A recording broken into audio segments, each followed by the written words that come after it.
बनारस के एक अत्यंत धनी शाही कोषाध्यक्ष इल्लीसा के बारे में है, जो इतना कंजूस था कि उसके पास 80 करोड़ की संपत्ति होने के बावजूद वह न तो स्वयं उसका भोग करता था और न ही किसी को दान देता था। उसका धन किसी राक्षसग्रस्त तालाब की तरह था जिसका जल उपयोगहीन था। एक कोषाध्यक्ष की लालसा। एक दिन इल्लीसा घर लौट रहा था, तभी उसने एक ग्रामीण को भरवा पुआ स्टफ्ड केक खाते हुए देखा। इस दृश्य को देखकर उसके मन में भी पुआ खाने की तीव्र इच्छा जागी। 0.05। हालांकि उसे डर था कि अगर उसने अपनी इच्छा जाहिर की तो उसके परिवार के सदस्य और नौकर भी हिस्सा मांगेंगे, जिससे उसका बहुमूल्य घी, आटा और शक्कर बर्बाद हो जाएगा। दो लोभ का परिणाम।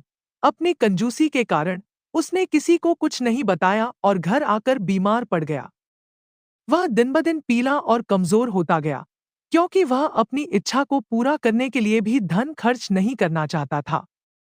3. इंद्र का हस्तक्षेप। इल्लीसा के पिता पूर्वजन्म में अपने महान दान के कारण स्वर्ग में देवताओं के राजा इंद्र सक्क बन चुके थे। जब इंद्र ने देखा कि उनका बेटा अपने धन के कारण दुख पा रहा है, तो उन्होंने उसे सबक सिखाने का निश्चय किया। इंद्र ने बिल्कुल इल्लीसा जैसा रूप धारण किया और उसके घर पहुंचे। उन्होंने नौकरों को आदेश दिया कि अगर उनका असली मालिक वापस आए तो उसे घर में न घुसने दिया जाए और उसे मारकर भगा दिया जाए। जब असली इल्लीसा घर लौटा, तो उसके नौकरों और यहां तक कि उसकी पत्नी ने भी उसे नकली समझकर पीटा। परेशान होकर इल्लीसा राजा के पास गया। राजा ने दोनों को बुलवाया। वहां कोई भी, उसकी पत्नी तक, असली इल्लीसा और इंद्र के बीच भेद नहीं कर पाया। अंत में इंद्र ने आकाश में उठकर अपना दिव्य रूप प्रकट किया और इल्लीसा को उपदेश दिया कि उन्होंने स्वयं अपनी उदारता, दान के कारण यह उच्च पद प्राप्त किया है। 4. बुद्ध के शिष्य द्वारा परिवर्तन।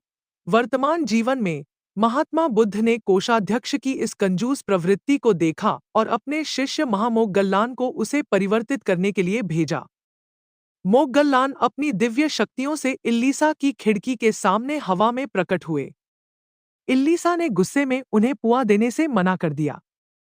जब उसकी पत्नी ने एक पुआ टोकरी से निकाला, तो मोग्गल्लान की शक्ति से टोकरी के सारे पुए आपस में चिपक गए और उन्हें अलग करना असंभव हो गया।